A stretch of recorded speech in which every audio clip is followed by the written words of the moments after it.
تمنا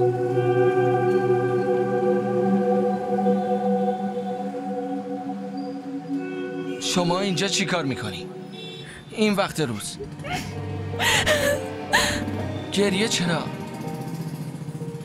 بیا بشین تو ماشین. بیا.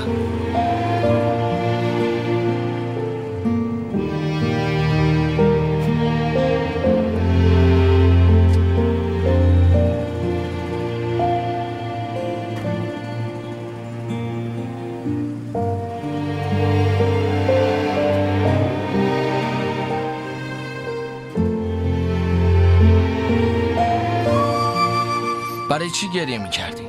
اینجا چی کار میکردی؟ برای چی تو خیابون بودی آخه؟ همینطوری داشتی اشک میریختی.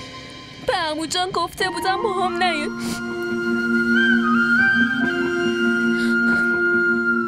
با اتوبوس از مدرسه می اومدم،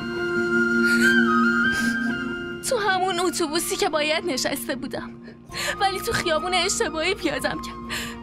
دیگه همینطوری اومدم رسیدم اینجا. خب چیه مگه؟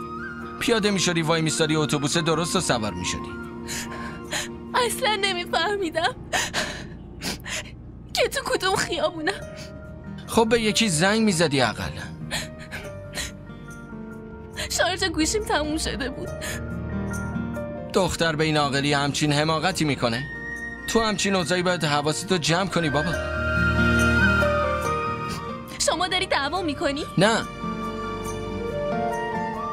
دعواتو نمیکنم، فقط دارم بهتون میگم که اینطوری تو خیابون راه رفتن و گریه کردن حرکت جالبی نیست. شما با گریه کردنم چه مشکلی مشکل دارم، خیلی مشکل دارم. نه خب منظورم اینه که آدمایی که رد میشن تو خیابون میبینن تو، خب چیز جالبی نیست دیگه. آدمم نباید خودشو ببازه. من خودمو نباختم. بله دارم میبینم.